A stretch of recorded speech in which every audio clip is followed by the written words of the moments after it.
Hello बच्चों, मैं MD Asif MD sir Hindi medium में आप सभी का बहुत बहुत स्वागत करता हूं। आई होप आप सभी मस्त और स्वस्थ होंगे और अपने अपने पढ़ाइयों में व्यस्त होंगे। बच्चों, आज के क्लास में हम लोग एनसीईआरटी कक्षा 9वीं गणित का पाठ 11 पृष्ठ क्षेत्रफल और आयतन इस चैप्टर का परिचय करने वाले हैं, ताकि जब प्रश्नावली के प्रश्नों को सॉल्व करें तो किसी भी प्रकार का कोई प्रॉब्लम ना हो। बच्चों, ये जो चैप्टर है ना, इस चैप्टर में ठोस आकृति से रिलेटेड क्वेश्चन दिए हुए हैं, इसलिए आज की क्लास में हम लोग सबसे पहले ठोस आकृति को समझेंगे कि ठोस आकृति क्या होता है और ठोस आकृति मुख्यतः कितने प्रकार का होता है तथा कौन कौन सी ठोस आकृति से संबंधित क्वेश्चन जो है इस चैप्टर में दिए हुए हैं। तो आइए बिना देरी किए हुए हम लोग सबसे पहले समझते हैं कि ठोस आकृति क्या होता है। यदि ठोस आकृति की परिभाषा की बात करें तो इसका बहुत सारा परिभाषा आप लोगों को देखने के लिए मिलेगा, लेकिन जो सबसे आसान मुझे लगता है वो ये है कि वह आकृति जो त्रिविमीय होती है, अर्थात जिस आकृति में लंबाई, चौड़ाई तथा ऊंचाई तीनों विमाएं होती है, ठोस आकृति कहलाती है। कोई भी आकृति जिस आकृति में लंबाई भी हो, चौड़ाई भी हो तथा ऊंचाई, ये तीनों चीज जिस भी आकृति में होगा वो क्या कहलाएगा? ठोस आकृति कहलाएगा। लंबाई को हम लोग किससे प्रदर्शित करते हैं? एल से शो करते हैं। चौड़ाई को किससे शो करते हैं? बी से। और ऊंचाई को किससे शो करते हैं? एच से शो करते हैं। ठीक है, तो किसी भी आकृति में यदि लंबाई भी है, चौड़ाई भी है और ऊंचाई भी है तो वह क्या हो जाएगा? ठोस आकृति हो जाएगा। या इसके परिभाषा को इस तरह से भी समझ सकते हैं कि वह आकृति जिसको हम लोग अपने हाथ से पकड़ सकते हैं वो क्या कहलाएगा? ठोस आकृति कहलाएगा। जैसे ये पेन है, इस पेन को मैं अपने हाथ से पकड़ा हूं तो ये भी क्या है? एक तरह से ठोस आकृति है। ये पेन का क्या हो जाएगा? पूरा यहाँ से यहाँ तक ये पेन का लंबाई हो गया। इसी तरह से इस तरफ अगर बात करें तो ये वाला भाग क्या हो गया? यहाँ से ये पेन का चौड़ाई हो गया और ये नीचे से ऊपर ये पेन का ऊंचाई हो गया। तो इस पेन में भी क्या है? लंबाई, चौड़ाई और ऊंचाई तीनों चीज़ है, तो ये भी क्या हो गया? ठोस आकृति हो गया। इसके परिभाषा को आप लोग इस तरह से भी समझ सकते हैं, वह आकृति जो त्रिविमीय होती है, अर्थात जिस आकृति में लंबाई, चौड़ाई और ऊंचाई तीनों विमा होती है, वो ठोस आकृति कहलाता है। या फिर इसको आप लोग इस तरह से भी समझ सकते हैं कि वह आकृति जिसे हम लोग अपने हाथ से पकड़ सकते हैं वो भी क्या कहलाता है? ठोस आकृति कहलाता है। और जो ठोस आकृति है वो मुख्यतः 6 प्रकार का होता है। सबसे पहले तो घनाभ, घन, बेलन, शंकु, गोला और जो अगला है हमारा वो है अर्धगोला। ये 6 मुख्य प्रकार हैं ठोस आकृति के। इसके अलावा भी ठोस आकृति के और भी प्रकार हैं, लेकिन जो मेन है वो कौन कौन सा है? घनाभ है, घन है, बेलन, शंकु, गोला और अर्धगोला। ये ठोस आकृति के मुख्य 6 प्रकार हैं। लेकिन बच्चों, एनसीईआरटी ने इनमें से क्लास 9 के सिलेबस से घनाभ और घन इन दोनों टॉपिक को हटा दिया है। हालांकि पहले ये दोनों आकृति भी क्लास 9 के सिलेबस में थे, लेकिन अब इनको एनसीईआरटी ने हटा दिया है। इसलिए आप लोगों को इनके बारे में नहीं पढ़ना है। आप लोगों को सिर्फ और सिर्फ इन 4 ठोस आकृतियों के बारे में पढ़ना है। लेकिन बच्चों, कई सारे स्टेट बोर्ड अभी भी ऐसे हैं जहाँ पे ये जो घनाभ और घन है इनसे रिलेटेड क्वेश्चन भी आता है। ये दोनों टॉपिक भी क्लास 9 के सिलेबस में है। इसलिए आज के क्लास में मैं आप लोगों को इन सभी 6 ठोस आकृतियों के बारे में बताऊंगा। यदि आपके सिलेबस में ये दोनों टॉपिक नहीं है तो आप लोग वीडियो को स्किप करके भी देख सकते हैं, क्योंकि यदि मैं इन दोनों टॉपिक को छोड़ दूंगा तो जो स्टेट बोर्ड वाले बच्चे हैं वो परेशान हो जाएंगे। और हम लोगों को क्या करना है? सबको लेकर के चलना है। इसलिए आज की क्लास में मैं इन सभी के बारे में बताऊंगा। अगर आपके सिलेबस में ये दोनों टॉपिक नहीं है तो आप लोग वीडियो को स्किप कर दीजिएगा, आप लोग इसको आगे से देखिएगा। ठीक है, तो आइए अब हम लोग एक एक करके समझते हैं कि हम लोग को इस चैप्टर में आखिर पढ़ना क्या है। क्योंकि सबसे मेन पॉइंट तो यही है कि आखिर हमें इस चैप्टर में इन सब आकृतियों के बारे में क्या पढ़ना है। तो देखिए, आप लोग इस चैप्टर का नाम देख सकते हैं। इस चैप्टर का नाम क्या है? पृष्ठ, क्षेत्रफल और आयतन। इसलिए हम लोग आज के क्लास में ये जितने भी आकृति दिए हुए हैं इन सब आकृतियों के पृष्ठ, क्षेत्रफल और आयतन के बारे में पढ़ेंगे। आज के क्लास को शुरू करें उससे पहले मैं आप लोगों को बता देता हूं कि ये जितने भी आकृति हैं इन सभी आकृतियों के 2 पृष्ठीय क्षेत्रफल हैं और 1 आयतन है। जैसे यदि इसमें मैं घनाभ और घन की बात करूं, इन दोनों की बात करूं, तो इसमें 2 पृष्ठीय क्षेत्रफल हैं। कितने पृष्ठीय क्षेत्रफल हैं? पृष्ठीय क्षेत्रफल इन दोनों में भी 2 है। कौन कौन सा है? पहला तो है पार्श्व पृष्ठीय क्षेत्रफल, पार्श्व पृष्ठीय क्षेत्रफल, और दूसरा है संपूर्ण पृष्ठ या फिर कुल पृष्ठ क्षेत्रफल। संपूर्ण या फिर कुल पृष्ठ क्षेत्रफल। और दूसरा क्या है? दूसरा सभी में 1 आयतन है। इसी तरह से इन चारों की यदि बात करें तो इन चारों में भी 2 पृष्ठीय क्षेत्रफल हैं। कौन कौन सा पृष्ठीय क्षेत्रफल है इन चारों में? पृष्ठीय क्षेत्रफल इन चारों में है, पहला तो है वक्र पृष्ठ क्षेत्रफल, वक्र पृष्ठीय क्षेत्रफल, और दूसरा है संपूर्ण या फिर कुल पृष्ठीय क्षेत्रफल। संपूर्ण या फिर कुल पृष्ठीय क्षेत्रफल। साथ ही साथ इसमें क्या है? इसमें भी एक आयतन है। तो हम लोग क्या क्या पढ़ना है, हम लोगों को ये जितने भी ठोस आकृति दिए हुए हैं इन सब आकृतियों का पृष्ठीय क्षेत्रफल पढ़ना है। इनका दो पृष्ठीय क्षेत्रफल है, घनाभ और घन का पार्श्व पृष्ठीय क्षेत्रफल और संपूर्ण या कुल पृष्ठीय क्षेत्रफल है। और जो बेलन, शंकु, गोला और अर्धगोला है इसका 2 पृष्ठीय क्षेत्रफल कौन कौन सा है, एक तो है वक्र पृष्ठीय क्षेत्रफल और दूसरा है संपूर्ण या फिर कुल पृष्ठीय क्षेत्रफल। साथ ही साथ हम लोगों को दोनों के आयतन के बारे में भी पढ़ना है। अब बच्चों यहाँ पे आप लोग ध्यान दीजिएगा कि जो पार्श्व पृष्ठ क्षेत्रफल है या संपूर्ण पृष्ठ क्षेत्रफल या फिर वक्र पृष्ठ क्षेत्रफल, सबके साथ में क्या लग रहा है, पृष्ठीय क्षेत्रफल आ रहा है। यहाँ पे भी पृष्ठीय क्षेत्रफल, ये भी पृष्ठीय क्षेत्रफल और ये भी पृष्ठीय क्षेत्रफल है। तो सबसे पहले तो ये समझते हैं कि आखिर पृष्ठीय क्षेत्रफल है क्या, क्योंकि जो चैप्टर का नाम है उसका नाम भी पृष्ठीय क्षेत्रफल से ही शुरू हो रहा है। तो देखिए बच्चों, कोई भी ठोस आकृति का वह भाग जिसको हम लोग छू सकते हैं वो क्या कहलाता है, पृष्ठ कहलाता है। जैसे ये पेन है, ये भी पेन क्या है, एक तरह से ठोस आकृति है। तो इस पेन का वह भाग जिसको हम लोग छू सकते हैं, जैसे इस पेन के इस भाग को हम लोग छू सकते हैं, ये पूरा भाग, तो ये क्या है, पृष्ठ है। जैसे ये हमारा हाथ है, ये हाथ का जो स्किन है इसको भी हम लोग छू सकते हैं, तो ये भी क्या है, ये भी पृष्ठ है। तो किसी भी ठोस का वह भाग जिसको हम लोग छू सकते हैं वो क्या कहलाता है, पृष्ठ कहलाता है। जैसे ये क्या है, ये इरेजर है, इरेजर का ये ऊपर वाले भाग को हम लोग क्या कर रहे हैं, छू रहे हैं, तो ये क्या हो जाएगा, इस इरेजर का पृष्ठ हो जाएगा। और ये पूरा पृष्ठ कुल कितने भागों में स्थित है, यही इसका क्या कहलाता है, पृष्ठीय क्षेत्रफल कहलाता है। ये पूरा भाग क्या कहलाता है, पृष्ठीय क्षेत्रफल। मतलब किसी भी ठोस का जिस भाग को हम लोग छू सकते हैं वो भाग टोटल कितने एरिया में फैला है, टोटल कितने एरिया में स्थित है, वही उसका क्या हो जाता है, पृष्ठीय क्षेत्रफल हो जाता है। अब यहाँ पे 2 चीज़ है पृष्ठीय क्षेत्रफल में, एक तो पार्श्व पृष्ठ क्षेत्रफल है, दूसरा संपूर्ण है और वक्र है। तो ये तीनों क्या होते हैं, जब आगे मैं आप लोगों को पढ़ाऊंगा इनके बारे में तो उस समय आप लोगों को मैं समझा दूंगा। अभी सिर्फ ये समझिए कि पृष्ठीय क्षेत्रफल क्या होता है। किसी भी ठोस का वह भाग जो पूरे एरिया में स्थित रहता है या कितने एरिया में स्थित है वही उसे क्या कहलाता है, पृष्ठीय क्षेत्रफल कहलाता है। और जिस भाग को हम लोग छू सकते हैं वो क्या हो जाता है, उसका पृष्ठ हो जाता है। इसी तरह से अब समझिए आयतन क्या होता है। देखिए जब कभी भी हम लोग किसी भी ठोस के अंदर जब कोई चीज़ डालते हैं तो है ना, वही उसका एक तरह से आयतन कहलाता है। या फिर इसको परिभाषा की बात करें तो जो ठोस जितना जगह घेरता है वही उसका आयतन है। आयतन का परिभाषा क्या होता है, कोई भी आकृति या कोई भी ठोस आकृति जितना जगह घेरता है वही उसका आयतन कहलाता है। अगर इसको समझना चाहें तो इस तरह से समझ सकते हैं कि किसी ठोस में हम लोग अगर कोई वस्तु डालें, जैसे हम लोग उसमें पानी डालें, दूध डालें या फिर बालू डालें, कुछ भी डालें, तो उसमें हम लोग मैक्सिमम कितना डाल सकते हैं, वही उसे क्या होता है, आयतन होता है। जैसे मान लीजिए यहाँ पे एक ये गिलास है, तो इस गिलास में हम लोग मैक्सिमम कितना पानी डाल सकते हैं, है ना, यहाँ से मान लेते हैं यहाँ तक हम लोग मैक्सिमम इसमें पानी डाल सकते हैं। इससे ज़्यादा तो डालेंगे नहीं, तो वरना पानी क्या हो जाएगा, गिर जाएगा। तो यही इससे क्या हो जाएगा, आयतन हो जाएगा। मैक्सिमम इसमें हम लोग जितना डाल रहे हैं वही इससे क्या हो गया, आयतन हो गया। तो आई होप अब आप लोगों को ये तो समझ में आ गया होगा कि पृष्ठीय क्षेत्रफल क्या होता है और आयतन क्या होता है। अब आइए हम लोग एक एक करके समझते हैं घनाभ क्या होता है और घनाभ का पार्श्व पृष्ठ क्षेत्रफल, संपूर्ण पृष्ठ क्षेत्रफल और आयतन क्या है, इसके बारे में भी समझेंगे। उसी तरह से फिर एक एक करके हम लोग जितने भी यहाँ पे ठोस दिए हुए हैं उन सभी ठोसों के बारे में चर्चा कर लेते हैं, समझ लेते हैं। देखिए घनाभ जो है ना ये आयत से मिलकर के बनता है, इसलिए घनाभ को पढ़ने से पहले आयत के बारे में मैं थोड़ा सा आप लोगों को परिचय आयत का करा देता हूँ। हालांकि आप लोग आयत के बारे में जानते हैं लेकिन फिर भी आयत का थोड़ा सा मैं परिचय आप लोगों को करा देता हूँ। आयत क्या होता है, आयत एक ऐसा चतुर्भुज होता है जिसमें आमने सामने की भुजाएं बराबर होती है। जैसे ये हमारा क्या हो गया, एक आयत हो गया, इसमें आमने सामने की भुजा क्या है, एक दूसरे के बराबर है। ये भुजा कौन सा हो गया, ये हो गया इसका लंबाई हो गया। इसी तरह से इसके सामने वाला भी ये लंबाई और ये दोनों भुजा क्या हो गए, चौड़ाई हो गए। अगर इसमें ये वाला जो भुजा है इस आयत में ये 5 सेंटीमीटर होगा तो इसके सामने वाला भुजा भी कितना होगा, 5 सेंटीमीटर होगा। इसी तरह से ये चौड़ाई अगर 1 सेंटीमीटर होगा तो इसके सामने वाला ये चौड़ाई भी कितना होगा, 1 सेंटीमीटर ही होगा।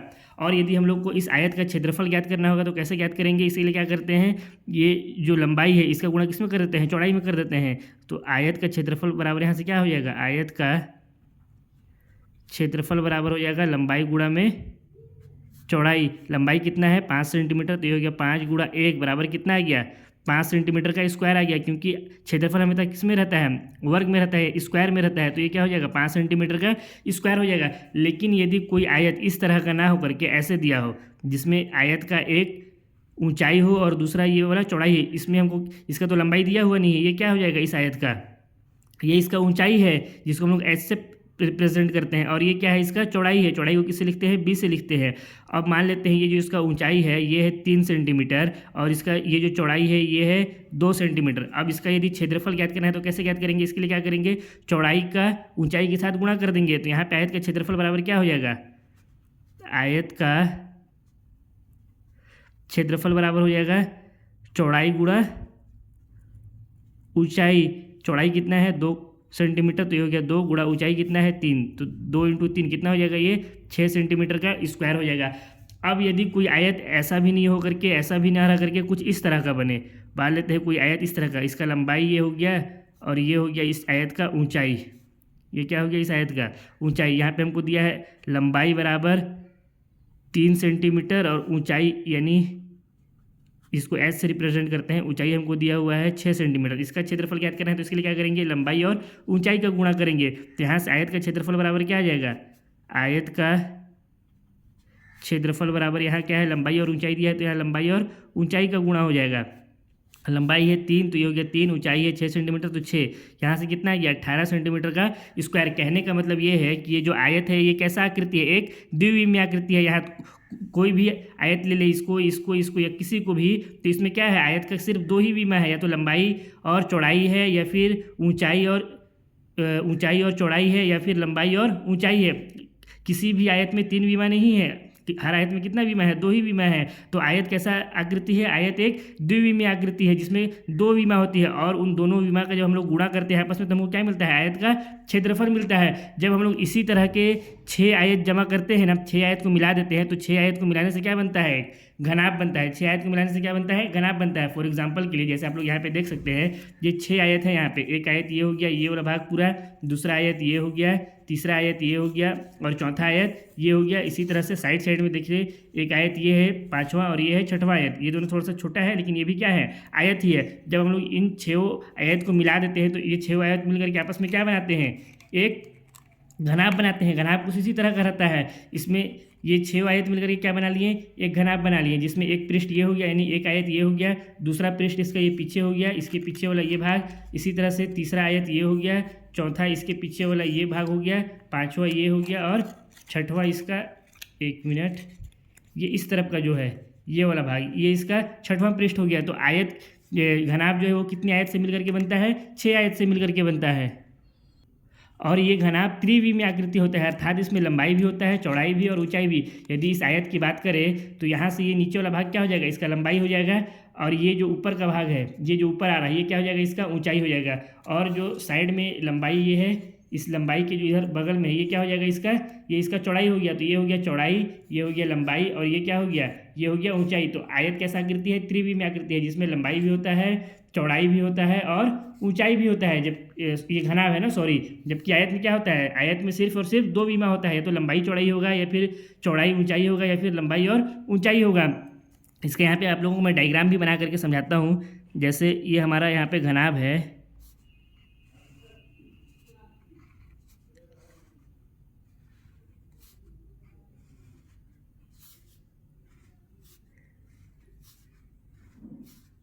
ये घनाभ बन गया। अब इस घनाभ की यदि बात करें तो इसमें कौन कौन सा है, ये वाला इसका क्या हो जाएगा, ये इसका हो जाएगा लंबाई, तो इसको एल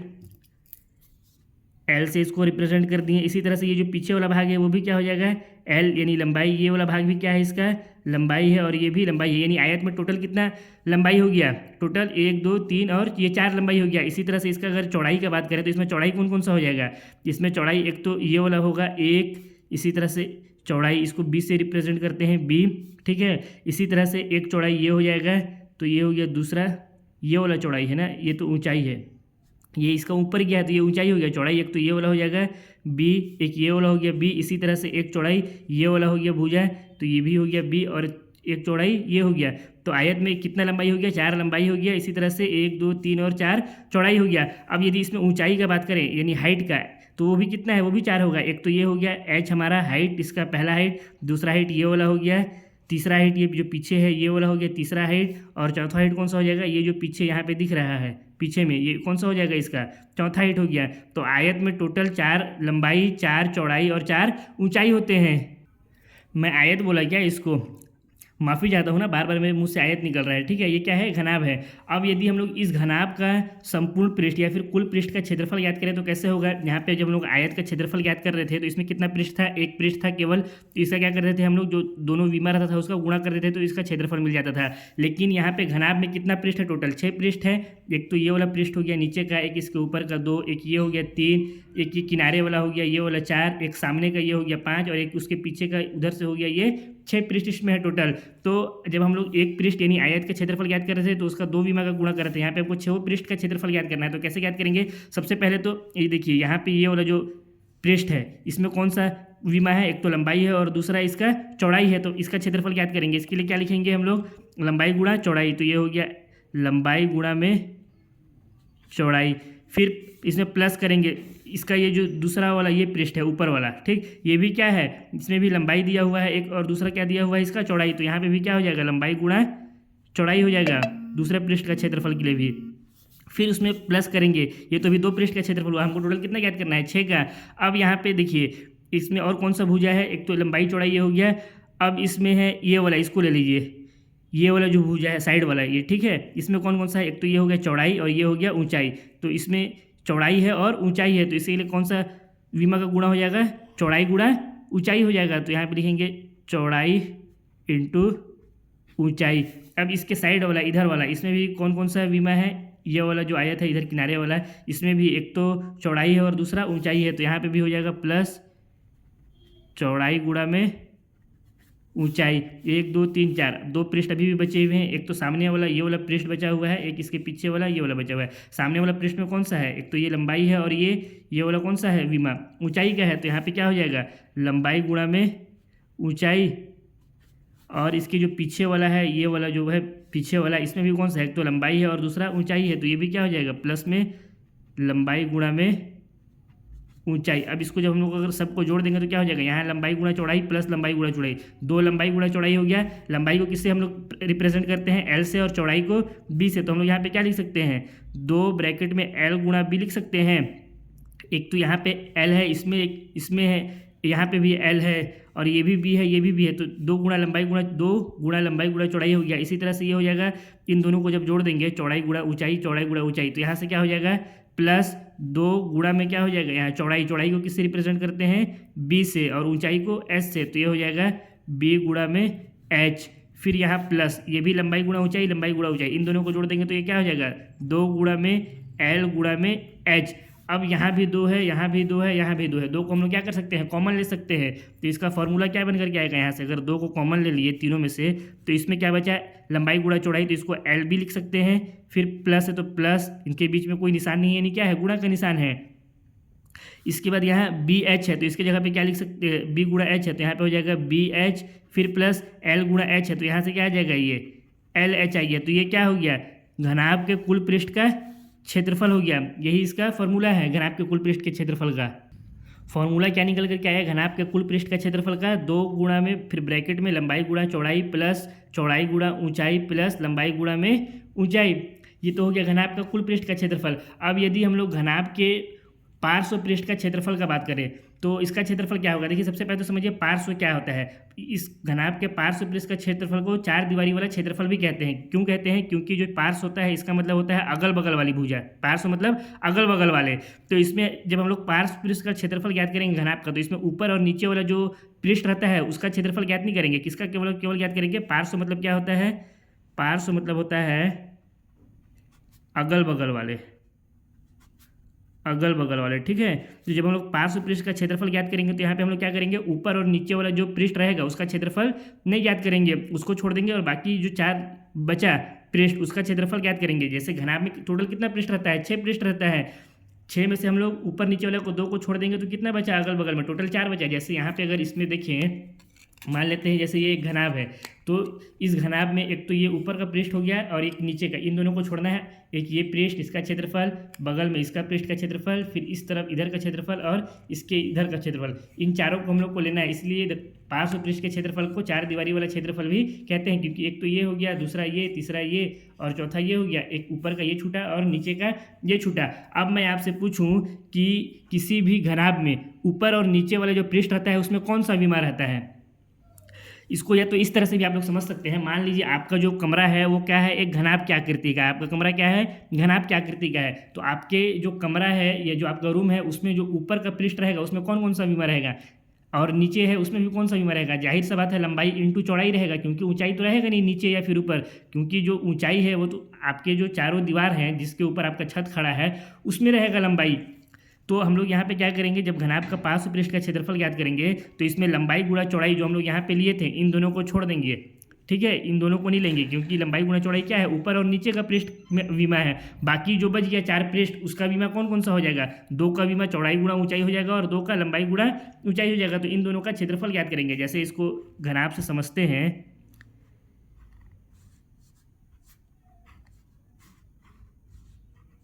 ये हो गया घनाभ।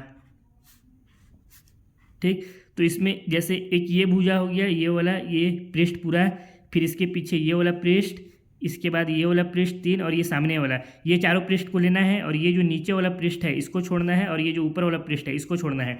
तो इधर साइड वाला में कौन कौन सा है, साइड वाला में इसमें एक तो ये इसका चौड़ाई है यानी b है और ये क्या है, एक ऊंचाई यानी h है, ये वाला। ठीक, इसी तरह से इधर का भी बात करें इसमें, तो इसमें कौन सा है, ये वाला तो चौड़ाई हो गया, ये हो गया चौड़ाई यानी b और ये वाला क्या हो जाएगा, इसका ऊंचाई यानी h हो गया।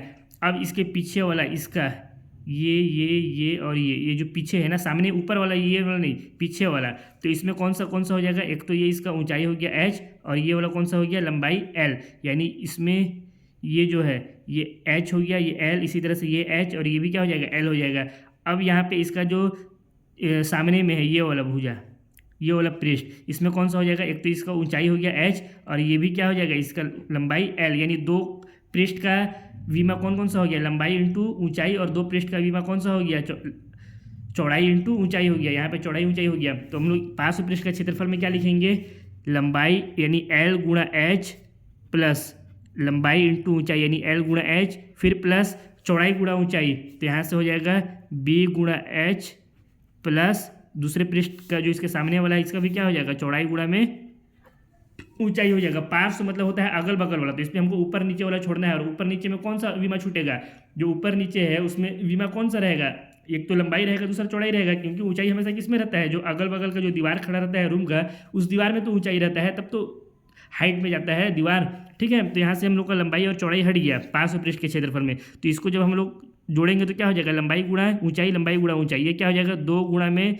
लंबाई गुणा ऊंचाई हो गया, फिर यहाँ प्लस है तो प्लस चौड़ाई गुणा ऊंचाई, चौड़ाई गुणा ऊंचाई, यहाँ से क्या हो जाएगा, 2 गुणा में चौड़ाई गुणा ऊंचाई, यहाँ भी 2 है यहाँ भी 2 है, दोनों को कॉमन ले लेंगे तो क्या बच गया, लंबाई गुणा ऊंचाई यहाँ है तो ये हो गया l इंटू एच, फिर प्लस है तो प्लस चौड़ाई गुणा ऊंचाई यहाँ है तो ये हो गया b इंटू में h।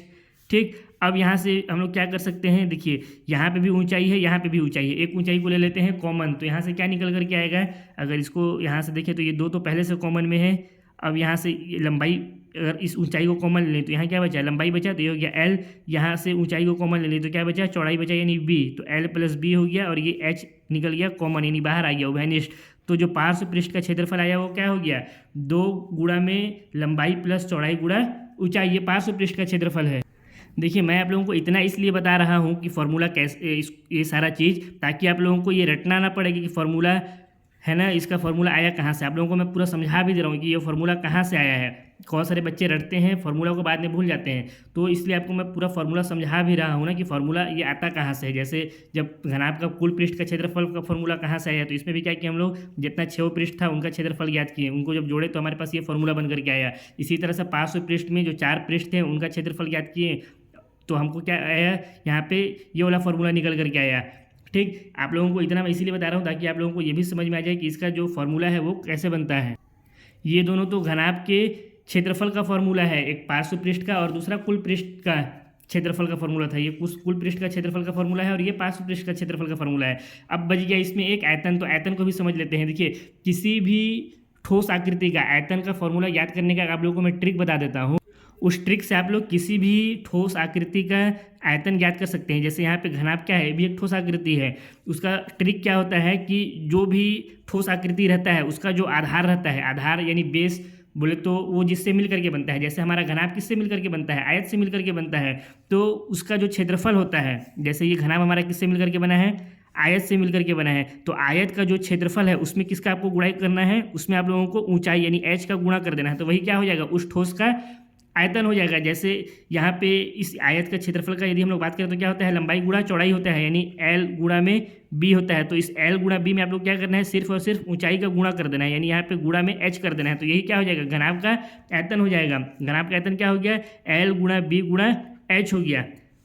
तो किसी भी ठोस आकृति का आयतन ज्ञात करने का जो ट्रिक है वो क्या है कि उसका जो बेस है यानी उसका जो आधार है, जिस आकृति से वो ठोस मिल करके बना है, उसका आप लोगों को सबसे पहले क्षेत्रफल लिखना है। तो आयत का क्षेत्रफल होता है लंबाई गुणा चौड़ाई, और इसमें किसका गुणा कर देना है, ऊंचाई का गुणा कर देना है, यानी h का गुणा कर देना है। तो वही क्या हो जाएगा, उस ठोस का आयतन हो जाएगा। अब इसके बाद जो दूसरा ठोस आकृति है घन, उस घन के बारे में भी समझ लेते हैं।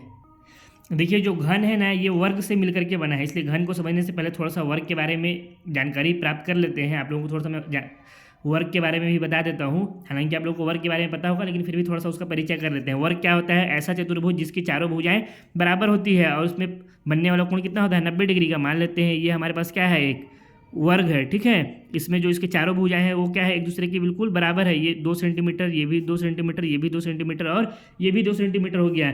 तो हम लोग यदि इस वर्ग का क्षेत्रफल ज्ञात करना चाहें तो क्या होगा, इसका क्षेत्रफल, वर्ग का क्षेत्रफल, इसका फॉर्मूला क्या होता है, भुजा गुणा भुजा होता है, भुजा गुणा भुजा। भुजा को किससे शो करते हैं, ए से, तो ये हो गया ए गुणा में ए। तो यहाँ ए का वैल्यू यानी भुजा का वैल्यू कितना दिया है, 2 दिया है, तो ये हो गया 2 गुणा में 2, कितना निकल करके आया है, 4। और किस में है, सेंटीमीटर में है, तो ये हो गया सेंटीमीटर का स्क्वायर, क्योंकि वर्ग हमें क्षेत्रफल हमेशा किस में रहता है, वर्ग में, यानी स्क्वायर में रहता है। तो यहाँ से हम लोग क्या समझ में आया कि जो वर्ग रहता है उसका क्षेत्रफल का फॉर्मूला क्या है, भुजा गुणा भुजा यानी ए गुणा ए, ठीक। इसी तरह से जब हम लोग इस तरह के टोटल 6 वर्ग को आपस में मिला देते हैं तो क्या बन जाता है, एक घन बन जाता है। इसको इस तरह से भी आप लोग समझ सकते हैं, जैसे यहाँ पे आप लोग देख सकते हैं 6 वर्ग हैं यहाँ हमारे पास। एक तो वर्ग ये वाला हो गया, ये भाग यहाँ से यहाँ तक का एक वर्ग, ये दूसरा वर्ग हो गया, ये तीसरा हो गया, ये सब का आकृति आपस में बिल्कुल बराबर है, ये चौथा हो गया। फिर उसी तरह से यहाँ तक ये 5वां वर्ग हो गया और ये वाला 6वां वर्ग हो गया। जब इन 6 वर्गों को हम लोग मिला देंगे इस तरह से तो ये क्या बन जाएगा, एक घन बन जाता है। और वर्ग में कितना विमा होता है, 2 विमा। एक तो ये विमा हो गया कि ये है ना, जबकि जो हमारा घन रहता है इसमें कितना विमा होता है, 3 विमा होता है। इसमें लंबाई भी होता है, चौड़ाई भी और ऊंचाई भी, लेकिन तीनों क्या होते हैं, आपस में एक दूसरे के बराबर होते हैं। जैसे यहाँ पे ये अगर लंबाई है और ये चौड़ाई है तो ये दोनों क्या है, बिल्कुल बराबर है, ये भी 2 सेंटीमीटर, ये भी 2 सेंटीमीटर। इसी तरह से घन में क्या क्या होता है, एक तो लंबाई होता है, ये यहाँ से यहाँ तक इसका क्या हो जाएगा, ये पूरा इसका लंबाई हो गया, और उसी तरह से ये साइड वाला ये इसका चौड़ाई हो गया, और ये जो ऊपर आया है ये ऊंचाई हो गया। लेकिन ये तीनों क्या होंगे, आपस में एक दूसरे के बराबर होंगे। इसको इस तरह से भी समझ सकते हैं, जैसे ये मान लेते हैं एक घन है हमारे पास, ये हो गया एक घन हो गया, ठीक है। ये घन का यहाँ से यहाँ तक क्या हो गया, लंबाई, और ये जो ऊपर वाला भाग है ये, ठीक, ये भाग क्या हो जाएगा इसका, ऊंचाई। ये भाग क्या हो जाएगा, ऊंचाई यानी h, और ये जो साइड वाला भाग है इधर पीछे जो जा रहा है ये क्या हो जाएगा, इसका चौड़ाई यानी b हो गया। ये तीनों इसमें घन में कितने विमा हो गया, लंबाई भी हो गया, चौड़ाई भी हो गया और ऊंचाई भी हो गया, 3 विमा हो गया। लेकिन तीनों क्या है, तीनों एक दूसरे के बराबर हैं, और ये तीनों क्या है, इस घन का एक भुजा ही है, तो इसको हम लोग तीनों किससे शो करते हैं, रिप्रेजेंट करते हैं, ए से ही। तीनों किसके बराबर हैं, एक के बराबर हैं। तो इसलिए जब हम लोग घन का कुल पृष्ठ का क्षेत्रफल ज्ञात करेंगे तो क्या करेंगे हम लोग, घन कितने पृष्ठ वर्गों से मिलकर के बना है, 6 वर्ग से मिलकर के बना है, तो हम लोग 6 वर्ग का क्षेत्रफल ज्ञात कर लेंगे, जिससे हमको क्या मिलेगा, घन का कुल पृष्ठ का क्षेत्रफल मिल जाएगा।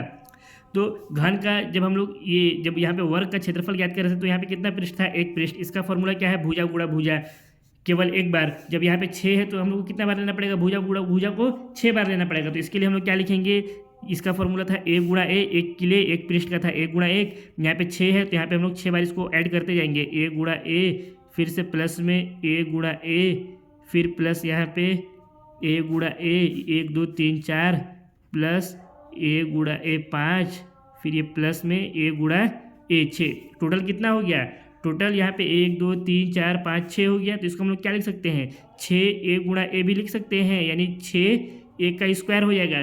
तो यही क्या है, यही घन का कुल पृष्ठ का क्षेत्रफल का फॉर्मूला है। इसी तरह से इस घन का हम लोग पार्श्व पृष्ठ का क्षेत्रफल का फॉर्मूला भी ज्ञात करेंगे। पार्श्व मतलब क्या बताया आप लोगों को मैं थोड़ी देर पहले, पार्श्व का मतलब क्या होता है, अगल बगल वाला। पार्श्व का मतलब होता है अगल बगल वाला। तो इसमें हम लोग क्या करना है, घन का 4 अगल बगल वाला जो पृष्ठ रहता है उसका क्षेत्रफल ज्ञात करना है। तो उससे तो हम लोग को मतलब नहीं है कौन कौन सा पृष्ठ रहता है, कौन कौन सा विमा रहता है, लंबाई रहता है कि चौड़ाई की ऊंचाई, क्योंकि तीनों आप क्या रहते हैं, घन में बराबर रहते हैं। तो हम लोग यहाँ पे क्या करेंगे, जब हम लोग इसका कुल पृष्ठ का क्षेत्रफल निकाल रहे थे तो यहाँ पे हम लोग 6 बार लिए थे भुजा गुणा भुजा। जब पार्श्व पृष्ठ का क्षेत्रफल निकालेंगे तो कितने बार लेंगे, 4 बार लेंगे, ऊपर और नीचे वाले को छोड़ देंगे। तो यहाँ से हमारे पास क्या आ जाएगा, ए गुणा ए प्लस ए गुणा ए प्लस ए गुणा ए प्लस ए गुणा ए, इन चारों को जब जोड़ देंगे तो क्या हो जाएगा, ये 4a गुणा ए आ गया, यानी भुजा गुणा भुजा हो गया। यहाँ से इसको हम लोग क्या लिख सकते हैं, 4a का स्क्वायर, ये क्या हो गया, घन के पार्श्व पृष्ठ का क्षेत्रफल। पार्श्व मतलब क्या होता है, अगल बगल वाला, इसलिए हम लोग यहाँ पे क्या किए, ऊपर और नीचे वाला जो पृष्ठ था उसका क्षेत्रफल को नहीं याद किए हैं। अब इसी तरह से घन का आयतन, तो आप लोगों को मैं क्या बताया, आयतन, किसी भी ठोस आकृति का आयतन याद करने के लिए क्या करना है हमको, कि ये ठोस आकृति जिस भी आकृति से मिलकर के बना है, यानी इसका जो भी बेस है, तो घन का बेस क्या है, घन का बेस है वर्ग, तो इसका जो क्षेत्रफल होता है इसमें ऊंचाई का गुणा कर देना है। तो इसका क्षेत्रफल क्या होता है, इसका क्षेत्रफल होता है a गुणा a, यही होता है वर्ग का क्षेत्रफल। तो यहाँ पे घन का जब हम लोग आयतन याद करेंगे तो यहाँ पे क्या करेंगे, a गुणा a, और इसमें ऊंचाई का यानी h का गुणा कर देंगे। ठीक, तो वही क्या हो जाएगा, इसका घन का आयतन हो जाएगा, और जो इस घन में ऊंचाई रहता है यानी h रहता है वो भी क्या रहता है, उसके भुजा के बराबर रहता है। तो h को भी हम लोग किससे रिप्रेजेंट कर सकते हैं, a लिख सकते हैं h के जगह पे भी, क्योंकि सब जगह पे हम लोग क्या किए हैं, लंबाई को भी a, चौड़ाई को भी a और ऊंचाई को भी a, तीनों को a लिखे हैं। तो यहाँ पे हमारा क्या हो गया, a गुणा a, यानी इस क्या हो गया, a का क्यूब हो गया। तो घन का आयतन क्या होता है, a का क्यूब, यानी भुजा का क्यूब होता है। अब इसके बाद जो अगला ठोस आकृति है बेलन, उस बेलन के बारे में भी पढ़ लेते हैं। देखिए बेलन का जो सबसे अच्छा एग्जाम्पल है ना, वो एक पाइप है, क्यों, ये जो पाइप कुछ इस तरह का रहता है, तो यही क्या है, बेलन का सबसे अच्छा एग्जाम्पल है। ठीक, ये हो गया पाइप, और ये क्या है, बेलन का सबसे बेस्ट एग्जाम्पल है। अब रहा सवाल कि बेलन बनता कैसे है, तो देखिए बेलन जो है ना वो एक आयत को मोड़ने से बनता है। बेलन कैसे बनता है, आयत को मोड़ने से बनता है। इसको एग्जाम्पल से समझिए, मान लीजिए ये एक क्या है, आयत है, ये आयत दिख रहा है ना, ये इसका लंबाई हो गया और ये इसका क्या हो गया, चौड़ाई हो गया। तो ये क्या हो गया, एक आयत हो गया। जब इस आयत को हम लोग मोड़ देंगे इस तरह से, इस आयत को हम लोग मोड़ दिए, तो यही क्या बन गया, एक पाइप बन गया, यानी ये क्या बन गया, बेलन बन गया। तो ये पूरा क्या हो गया, एक बेलन। ये जो आयत है, ये आयत सॉरी ये जो बेलन है ये किससे बना है, आयत को मोड़ने से बना है। तो बेलन कैसे बनता है, आयत को मोड़ने से बनता है। पहले ये आयत था, जब हम लोग इस आयत को इस तरह से मोड़ दिए तो ये क्या बन गया, पाइप बन गया, यानी ये क्या बन गया, बेलन बन गया। तो बेलन किससे बनता है, बेलन आयत को मोड़ने से बनता है।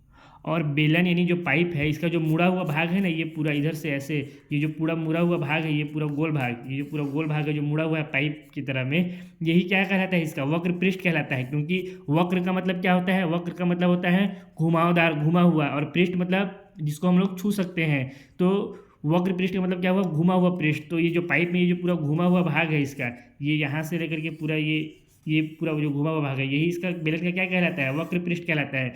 वक्र का मतलब क्या होता है, वक्र का मतलब होता है घुमावदार या फिर घुमा हुआ, और पृष्ठ आप लोग जानते हैं जिसको हम लोग छू सकते हैं, टच कर सकते हैं। तो ये जो भाग है पूरा घुमा हुआ, इसको हम लोग छू सकते हैं, तो यही इसका क्या हो जाएगा, बेलन का वक्र पृष्ठ हो जाएगा।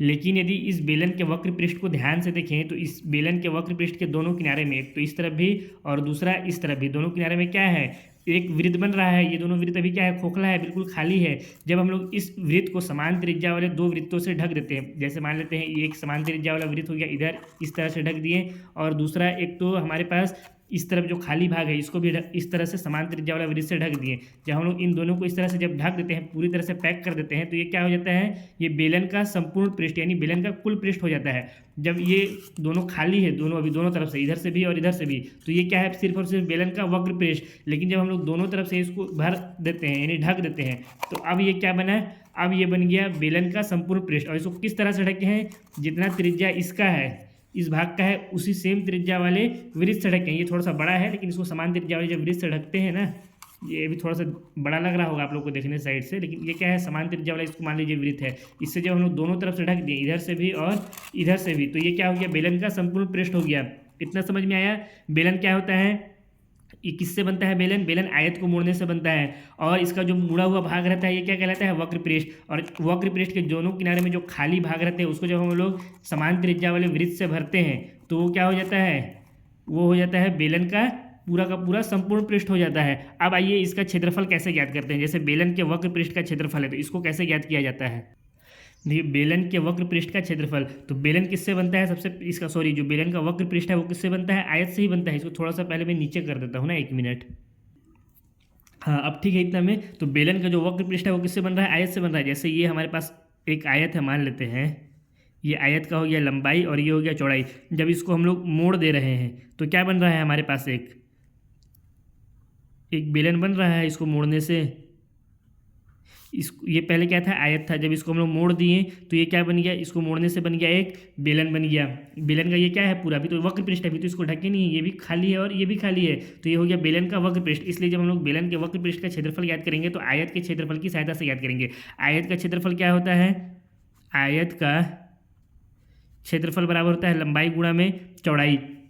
लेकिन यही आयत जब बेलन बन रहा है, यानी जब इस आयत को हम लोग मोड़ रहे हैं, तो इस आयत का जो ये पूरा लंबाई है ये किस में चेंज हो जा रहा है, ये जो पूरा लंबाई है ये किस में चेंज हो जा रहा है, इस वृत्त में चेंज हो जा रहा है, जो वृत्त का लंबाई है। इसी तरह से ऊपर वाला भी किस में हो जा रहा है, वृत्त का लंबाई में ही हो जा रहा है। और वृत्त की लंबाई को क्या कहते हैं, वृत्त का परिधि कहते हैं।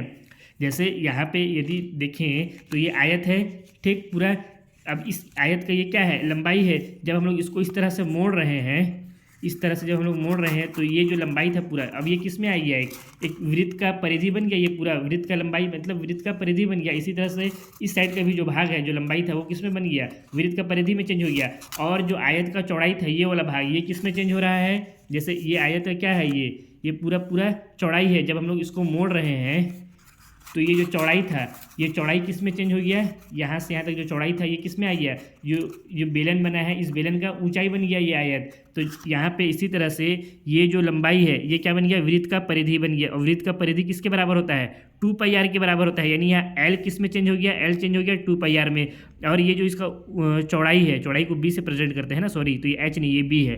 तो ये जो इसका चौड़ाई है ये किस में आ जा रहा है, जब वक्र पृष्ठ बेलन का बना रहे हैं तो ये बेलन क्या हो जा रहा है, ऊंचाई हो जा रहा है, यानी ये क्या हो जा रहा है, h। तो अब हम लोग जब बेलन का वक्र पृष्ठ का क्षेत्रफल का बात करेंगे तो यहाँ पे क्या करेंगे, आयत का क्षेत्रफल में जो l है, l की जगह पे क्या करेंगे, वृत्त का परिधि में आयत लंबाई चेंज हो जा रहा है तो उसकी जगह पे रख देंगे 2πr।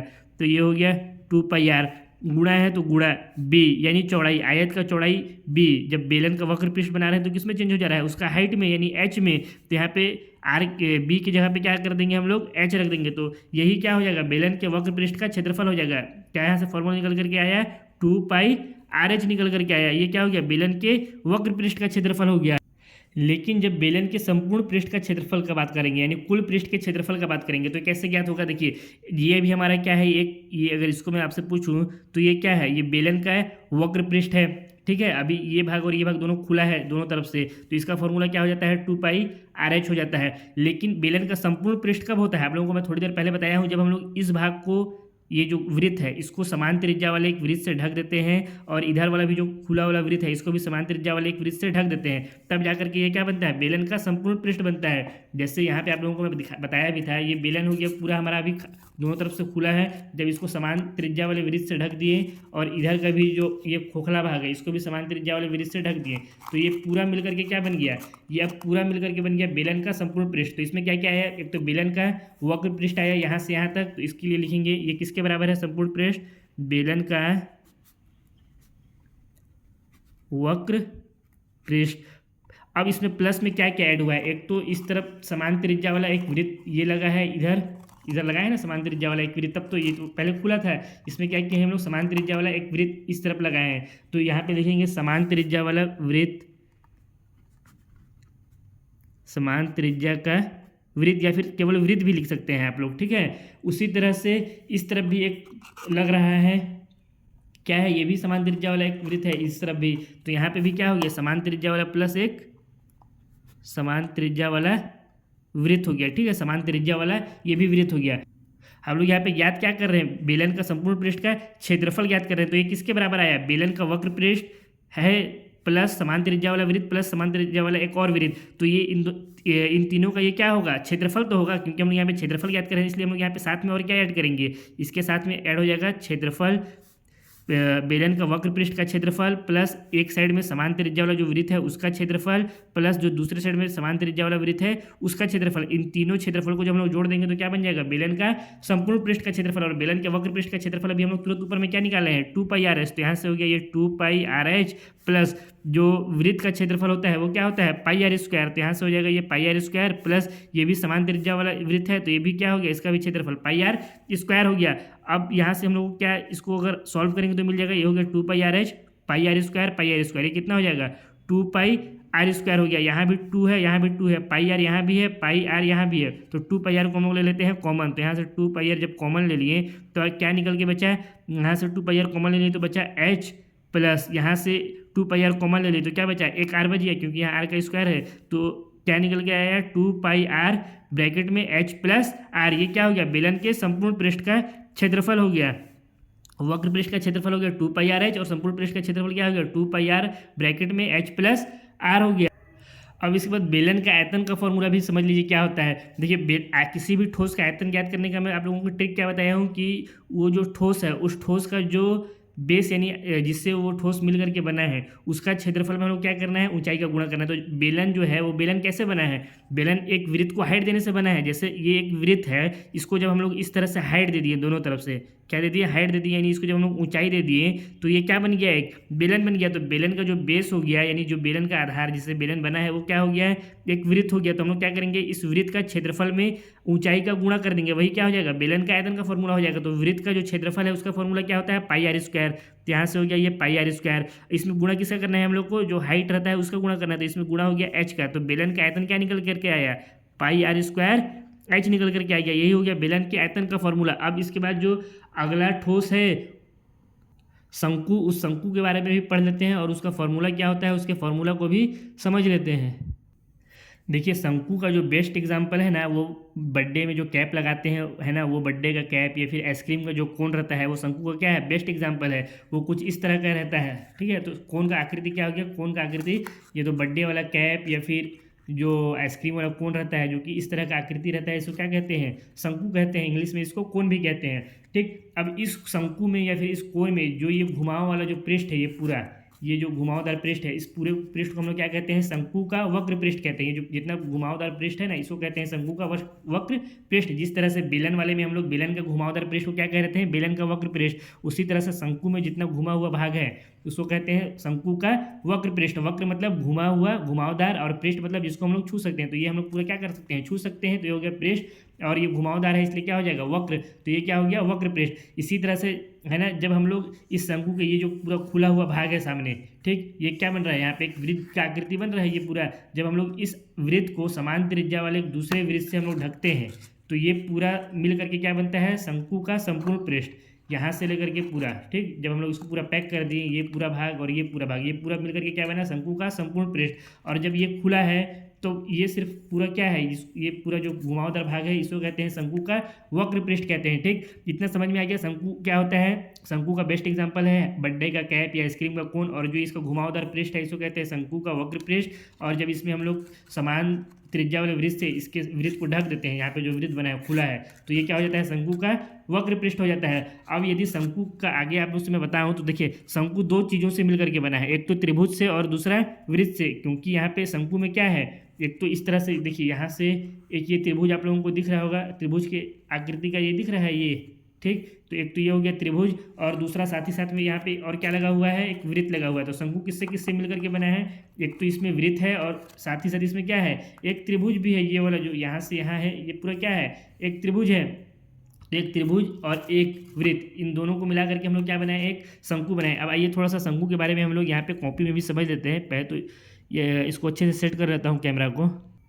देखिए शंकु कुछ इस तरह का रहता है, ये क्या हो गया, एक शंकु हो गया, ठीक। अभी ये पूरा खाली है मान लेते हैं, ऊपर इसको हम लोग ढके नहीं है, तो ये क्या कहलाएगा, शंकु का वक्र पृष्ठ कहलाएगा। ये पूरा भाग शंकु का वक्र पृष्ठ कहलाएगा। लेकिन जब हम लोग इसको ढक देंगे, जैसे ये शंकु है, ये शंकु है, और इसको हम लोग समान त्रिज्या वाले किसी वृत्त से मान लेते हैं, यहाँ से ऊपर से ऐसे ढक दिए, तो अब ये क्या हो जाएगा, शंकु का पूरा जब मिला देंगे तो संपूर्ण पृष्ठ हो जाएगा, संपूर्ण पृष्ठ। और ये किससे किससे मिलकर के बना है, एक तो ये मिला है त्रिभुज से, एक तो ये हो गया त्रिभुज, और साथ ही में ये किससे मिला है, वृत्त से मिला है। जब इन दोनों को हम लोग मिला दिए तो इन दोनों के मिलने से क्या बना, एक यहाँ पे शंकु बना। शंकु को इस तरह से बनाइए, इस तरह से बनाइए, दोनों तो शंकु ही है। अब यदि इस शंकु में इस त्रिभुज की बात करूँ मैं, पहले इस त्रिभुज को यहाँ पे थोड़ा सा बड़ा सा बना लेता हूँ, ठीक है। ये हो गया शंकु का त्रिभुज। अब इस त्रिभुज को नाम दे देते हैं, ये हो गया ए, ये हो गया बी और ये हो गया सी।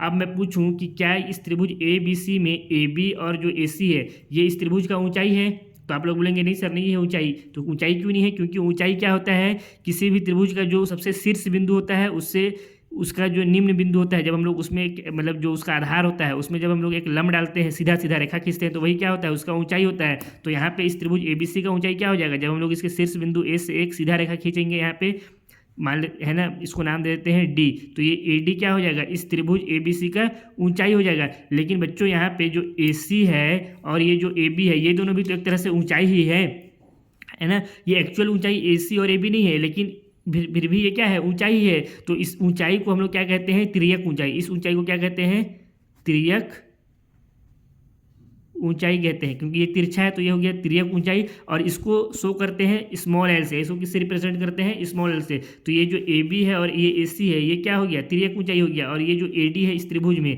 ये क्या हो गया, इस त्रिभुज का ऊंचाई है ना। एक्चुअल में जो इस त्रिभुज का ऊंचाई है एच। अब यदि हम लोग इस त्रिभुज में ये जो L है तिर्यक ऊंचाई, इसका वैल्यू ज्ञात करना चाहें तो ज्ञात कर सकते हैं क्या, बिल्कुल ज्ञात कर सकते हैं। कैसे ज्ञात करेंगे, देखिए ये AD क्या है, BC के ऊपर लंब है, यानी यहाँ पे बनने वाला कोण कितना होगा, 90 डिग्री का होगा। तो अब किसी भी एक त्रिभुज को ले लीजिए, यहाँ से ADC इसको ले लीजिए या फिर ADB, किसी भी एक त्रिभुज को ले लीजिए, कोई सा भी एक समकोण त्रिभुज को, ठीक। तो समकोण त्रिभुज में यदि हम लोग पाइथागोरस प्रमेय लगाएंगे तो पाइथागोरस प्रमेय क्या कहता है, ये समकोण त्रिभुज हो गया, यहाँ पे 90 डिग्री का कोण बन गया। तो 90 डिग्री के सामने वाला कोण जो रहता है वो क्या रहता है, मान लेते हैं हम लोग त्रिभुज ADC लिए हैं, ठीक। जो 90 डिग्री का कोण रहता है उसके सामने ये ADC को, इसको थोड़ा सा साइड में बना लेता हूँ मैं, वरना आप लोग कन्फ्यूज होइएगा। ये हो गया A, ये हो गया D, ये हो गया C। यहाँ पे 90 डिग्री का कोण है, तो 90 डिग्री के सामने वाला कोण क्या रहता है, कर्ण रहता है, सॉरी भुजा है। और कर्ण के सामने वाला भुजा क्या रहता है, लंब रहता है। तो ये हो गया लंब। और कर्ण की ये जो साथ में जो 90 डिग्री का भुजा रहता है इसको क्या कहते हैं, आधार। तो यहाँ से DC क्या हो गया, इसका आधार हो गया। तो यदि अब हम लोग इसमें पाइथागोरस प्रमेय लगाएंगे तो पाइथागोरस प्रमेय से क्या हो जाएगा, कर्ण स्क्वायर बराबर में लंब का स्क्वायर प्लस आधार का स्क्वायर, ये हो जाएगा। पाइथागोरस प्रमेय यही कहता है। इसमें कर्ण कौन सा भुजा है, इस त्रिभुज में बात करें हम लोग तो इसमें कर्ण कौन सा भुजा है, ये जो भुजा AC है, ठीक। तो यहाँ से कर्ण की जगह पे हम लोग क्या लिख सकते हैं, AC का स्क्वायर बराबर लंब। लंब कौन सा भुजा है, ये जो AD है, यही तो लंब है AD, ठीक। तो यहाँ पे लंब की जगह पे हम लोग लिख सकते हैं AD का स्क्वायर प्लस आधार। आधार यहाँ पे कौन सा भुजा हो गया, ये जो DC है, ये इसका क्या हो गया, आधार हो गया। तो यहाँ पे लिख देते हैं DC का स्क्वायर। अब AC कौन सा भुजा है यहाँ पे, मतलब AC का AC हम लोग किस AC को यहाँ पे क्या लिए हैं, तिर्यक ऊंचाई लिए हैं। AC क्या है, तिर्यक ऊंचाई, जिसको L से रिप्रेजेंट कर रहे हैं। तो यहाँ पे AC की जगह पे क्या लिख सकते हैं, L का स्क्वायर, ठीक, बराबर AD क्या है यहाँ पे, ऊंचाई है, तो H, AD की जगह पे क्या लिख सकते हैं हम लोग, H का स्क्वायर प्लस DC। इसमें अगर इस त्रिभुज में DC की बात करें तो DC क्या होगा, देखिए ये त्रिभुज किसका है, ये त्रिभुज एक शंकु का है। ये जो शंकु है ना, इसका त्रिभुज है। तो शंकु का ये तो एक त्रिभुज हो गया और साथ में यहाँ पे क्या है, एक वृत्त है। तो जब हम लोग शंकु में ये त्रिभुज हो गया और ये एक हो गया इसका वृत्त, इन दोनों को जब हम लोग मिला देते हैं तो मिल करके ये पूरा क्या बन गया, अभी एक शंकु बन गया है। तो इस शंकु में यहाँ से यहाँ ये जो वृत्त है, ठीक, इस वृत्त का केंद्र हो गया बिंदु D और यहाँ पे बिंदु C, इसका क्या हो गया, परिधि। केंद्र से परिधि के बीच की दूरी क्या होती है, त्रिज्या। तो यहाँ से जो DC होगा वो क्या हो जाएगा, R हो जाएगा, यानी त्रिज्या हो जाएगा। तो यहाँ पे DC की जगह पे क्या रखेंगे, R का स्क्वायर रखेंगे। तो यहाँ से जो तिर्यक ऊंचाई हमारा L आया, उसका वैल्यू क्या निकल करके आएगा, अगर ये हो गया L, ये स्क्वायर को अगर हम लोग हटा दें यहाँ से तो L बराबर हो जाएगा यहाँ पे अंडर रूट में H का स्क्वायर प्लस में अंडर रूट में R का स्क्वायर। तो तिर्यक ऊंचाई यानी L का वैल्यू क्या निकल करके आया है, H square plus R square. इस फॉर्मूले को आप लोग बहुत अच्छे से याद कर लीजिएगा, क्योंकि ये बहुत ही इंपॉर्टेंट फॉर्मूला है। जब प्रश्नावली के प्रश्नों को सॉल्व करेंगे तो वहाँ पे इस फॉर्मूले का बहुत ज़्यादा इस्तेमाल होगा। तो तिर्यक ऊंचाई का फॉर्मूला क्या निकल करके आ गया, अंडर रूट में H स्क्वायर यानी ऊंचाई का स्क्वायर प्लस R का स्क्वायर यानी जो त्रिज्या है वृत्त का, उसका स्क्वायर हो गया। अब इसके बाद समझते हैं जो शंकु का वक्र पृष्ठ है, इसका क्षेत्रफल कैसे ज्ञात करेंगे। तो शंकु का वक्र पृष्ठ कौन सा भाग है, जो पूरा घुमा हुआ इसका भाग है, यही क्या कहलाता है, इसका वक्र पृष्ठ। और यदि शंकु के वक्र पृष्ठ का क्षेत्रफल को आप लोग प्रैक्टिकली ज्ञात करना चाहेंगे तो उसके लिए आप लोगों को क्या करना पड़ेगा कि शंकु को पहले छोटा छोटा भाग में काटना पड़ेगा, फिर सबका क्षेत्रफल याद करके जोड़ना पड़ेगा। इसलिए मैं आप लोगों को कहता हूँ इसका प्रैक्टिकल करने से अच्छा है इसका जो फॉर्मूला है उसके फॉर्मूले को याद कर लीजिए। शंकु का वक्र पृष्ठ का क्षेत्रफल का फॉर्मूला होता है πRL। क्या होता है, πRL। छोटा सा फॉर्मूला है, इसको आप लोग याद आसानी से कर सकते हैं। अगर आप लोग इसको ज्ञात करना चाहें तो याद भी कर सकते हैं, लेकिन वो बहुत ही लंबा प्रोसेस है। इसलिए आप लोग बेहतर यही होगा कि शंकु के वक्र पृष्ठ के क्षेत्रफल का फॉर्मूला को याद कर लीजिए, जो कि होता है πRL। अब इसके बाद शंकु का जो कुल पृष्ठ है उसका क्षेत्रफल का बात करें तो शंकु का कुल पृष्ठ, शंकु किससे पूरा पूरा मिलकर के बना है। एक तो यहाँ पे क्या लग रहा है शंकु का पूरा पृष्ठ बनाने के लिए, एक तो ये इसका वक्र पृष्ठ हो गया पूरा, फिर इस वक्र पृष्ठ को हम लोग किससे ढक रहे हैं, एक समान त्रिज्या वाले वृत्त से ढक रहे हैं, तो दोनों को जब मिला देते हैं तो क्या बनता है, शंकु का संपूर्ण पृष्ठ बनता है। तो शंकु के संपूर्ण पृष्ठ या फिर कुल पृष्ठ का क्षेत्रफल ज्ञात करने के लिए क्या करना पड़ेगा, हम लोग को इसके वक्र पृष्ठ का क्षेत्रफल को और जो वृत्त है उसका क्षेत्रफल को दोनों को जोड़ना पड़ेगा। तो इसके लिए हम लोग लिखेंगे शंकु का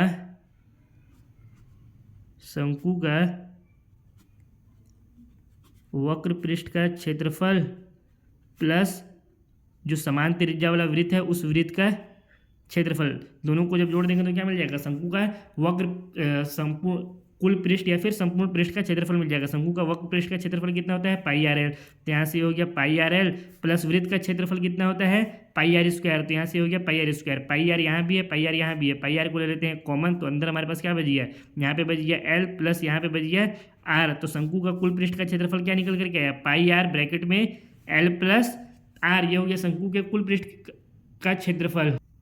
अब इसके बाद जो शंकु का आयतन है इसके फॉर्मूले को भी समझ लेते हैं। शंकु का आयतन का फॉर्मूला क्या होता है, देखिए शंकु का आयतन जो इसका फॉर्मूला है आप लोग याद कर लें तो ही बेहतर है। इसका फॉर्मूला होता है 1/3 पाई आर स्क्वायर एच, ये होता है शंकु के आयतन का फॉर्मूला। अगर आप लोग इसका आयतन का फॉर्मूला ज्ञात करना चाहें तो आप लोग ज्ञात भी कर सकते हैं, हालांकि इसका कोई स्पेसिफिक मेथड नहीं है। एक इसमें तरीका ये बताया जाता है कि यदि समान ऊंचाई और समान त्रिज्या वाला एक बेलन हो, ठीक है, ये हो गया एक बेलन, और इसी के ऊंचाई का और इसी का जो वृत्त है यहाँ पे बना है इसी सेम त्रिज्या का एक हमारे पास शंकु हो, तो यहाँ पे एक शंकु भी बना लेते हैं। ठीक, ये हो गया एक शंकु। मान लेते हैं दोनों का ऊंचाई थोड़ा सा छोटा दिख रहा है, ये मान लेते हैं कि दोनों का ऊंचाई बिल्कुल बराबर है और दोनों का जो वृत्त है इसका जो त्रिज्या है वो भी दोनों समान है। तो यदि हम लोग इस शंकु से इस बेलन को भरना चाहें तो हम लोग क्या करना पड़ेगा, मान के चलिए इस शंकु से हम लोग पानी ले करके इस बेलन को भरेंगे, तो जब हम लोग 3 बार इस शंकु से इस बेलन में पानी भरेंगे तब जा करके ये बेलन भरेगा। यानी ये जो शंकु का आयतन है ना, ये क्या होगा, ये बेलन के आयतन का 1/3 होगा। आयतन क्या कहते हैं, जब हम लोग इसमें किसी चीज़ को डालेंगे मैक्सिमम जितना डाल सकते हैं वही उसका आयतन होता है। तो जब हम लोग इस शंकु से इस बेलन को भरना चाहें, यानी जो शंकु का आयतन है वो क्या है, बेलन के आयतन का 1/3 है, हम लोग को 3 बार पानी भर करके डालना पड़ेगा इस बेलन में शंकु से, तब जाकर के बेलन फुल होगा। और बेलन का आयतन क्या होता है, बेलन का आयतन होता है पाई आर स्क्वायर एच। तो शंकु का आयतन क्या हो जाएगा, बेलन के आयतन का 1/3 हो जाएगा। इसको इस तरह से भी लिख सकते हैं, जो शंकु का आयतन है, शंकु का आयतन वो 1/3 होता है बेलन के आयतन के, बेलन का आयतन का 1/3 होता है। तो यहाँ से हो गया 1/3 और बेलन का आयतन कितना होता है, पाई आर स्क्वायर एच। तो इन दोनों को मिला करके क्या बन गया हमारा शंकु का आयतन 1/3 पाई आर स्क्वायर एच। अब इसके बाद जो अगला ठोस आकृति गोला है उस गोले के बारे में भी समझ लेते हैं और उसका क्षेत्रफल और आयतन का सूत्र भी ज्ञात कर लेते हैं। देखिए गोला का जो सबसे बेस्ट एग्जाम्पल है वो एक बॉल है। ठीक, बॉल गोला का बेस्ट एग्जाम्पल है, लेकिन अगर बॉल को हम लोग कॉपी में बनाना चाहें तो एक वृत्त की तरह से बनता है, लेकिन ये वृत्त नहीं है, क्या है, जबकि ये एक बॉल है, यानी एक ये गोला है। ठीक है, तो गोला का बेस्ट एग्जाम्पल क्या हो गया, बॉल हो गया। अब गोला के बारे में कुछ और है ना, एकदम बिल्कुल इंपॉर्टेंट चीज़ आप लोगों को मैं बताने जा रहा हूँ, बिल्कुल ध्यान से सुनिएगा कि जो गोला रहता है उस गोला में उसका जब क्षेत्रफल हम लोग याद करते हैं तो उसमें वक्र पृष्ठ और गोला का संपूर्ण पृष्ठ नहीं होता है ना। क्यों नहीं होता है आप लोगों को समझा रहा हूँ। जैसे मेरे पास बॉल तो नहीं था लेकिन मेरे पास एक आलू था घर में, तो आलू से आप लोगों को समझा रहा हूँ। मान लीजिए ये पूरा क्या है, एक गोला है, ये पूरा इसको समझ लीजिए बॉल है। ठीक, तो इसका वक्र पृष्ठ क्या होगा, जो इसका घुमा हुआ भाग होगा जिसको हम लोग छू, वक्र मतलब जो घुमा हुआ भाग है, और पृष्ठ मतलब जिसको छू सकते हैं। तो इस पूरे को हम लोग चारों तरफ से छू सकते हैं, तो ये तो इसका पृष्ठ हो गया, और चारों तरफ से ये क्या है, गोल भी है, तो ये क्या हो गया, इसका वक्र पृष्ठ हो गया। तो ये पूरा मिला करके इसका वक्र पृष्ठ भी हो गया। और यदि बॉल का यानी इस आलू का हम लोग अगर संपूर्ण पृष्ठ का बात करें तो क्या हो जाएगा, संपूर्ण पृष्ठ, इसका जो चारों तरफ का भाग है ये पूरा मिला करके ही क्या है, संपूर्ण पृष्ठ है। तो जो गोला रहता है ना, यानी जो बॉल रहता है उसमें उसका वक्र पृष्ठ और संपूर्ण पृष्ठ दोनों बिल्कुल बराबर रहते हैं। इसलिए हम लोग कभी भी गोला में वक्र पृष्ठ और संपूर्ण पृष्ठ नहीं लिखते हैं, बल्कि सिर्फ और सिर्फ गोला में पृष्ठ क्षेत्रफल ज्ञात करते हैं। क्या ज्ञात करते हैं, सिर्फ और सिर्फ पृष्ठ क्षेत्रफल ज्ञात करते हैं, क्योंकि इसमें वक्र पृष्ठ और जो संपूर्ण पृष्ठ है यानी कुल पृष्ठ है दोनों बराबर है। तो गोला में क्या आप लोगों को मैं बताया है कि गोला का वक्र पृष्ठ का जो क्षेत्रफल है, गोला का वक्र पृष्ठ जो है वो किसके बराबर होता है, गोला का संपूर्ण पृष्ठ के बराबर होता है। गोला का संपूर्ण पृष्ठ के बराबर होता है। इसलिए हम लोग गोला का वक्र पृष्ठ का क्षेत्रफल और इसका संपूर्ण पृष्ठ का क्षेत्रफल ज्ञात नहीं करते हैं। या फिर इसको आप लोग लिख सकते हैं कि गोला का जो वक्र पृष्ठ का क्षेत्रफल है ये बराबर होता है गोला के संपूर्ण पृष्ठ का क्षेत्रफल। इसको थोड़ा सा नीचे में लिख भी देता हूँ ना। गोला का जो वक्र पृष्ठ का क्षेत्रफल है, गोला का वक्र पृष्ठ मतलब घुमा हुआ भाग, इस घुमा हुआ भाग का हम लोग जो क्षेत्रफल ज्ञात करेंगे वही क्या होगा, इसका संपूर्ण पृष्ठ का क्षेत्रफल, यानी इस पूरे के क्षेत्रफल के बराबर होगा। दोनों एक दूसरे के बराबर है, इसलिए हम लोग गोला में सिर्फ और सिर्फ लिखते हैं गोला का पृष्ठीय क्षेत्रफल। क्या लिखते हैं, गोला का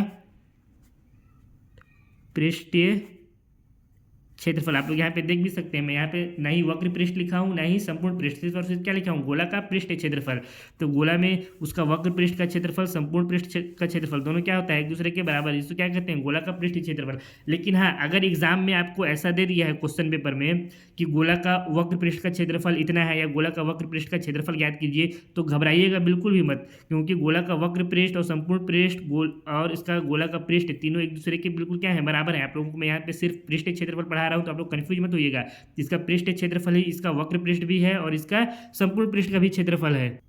अब रहा सवाल कि गोला का जो पृष्ठ क्षेत्रफल है वो इसका फॉर्मूला कैसे ज्ञात करते हैं। तो देखिए, इसका फॉर्मूला ज्ञात करने से अच्छा आप इसके फॉर्मूला को याद कर लीजिए। इसका फॉर्मूला होता है गोला का पृष्ठ क्षेत्रफल का 4πr²।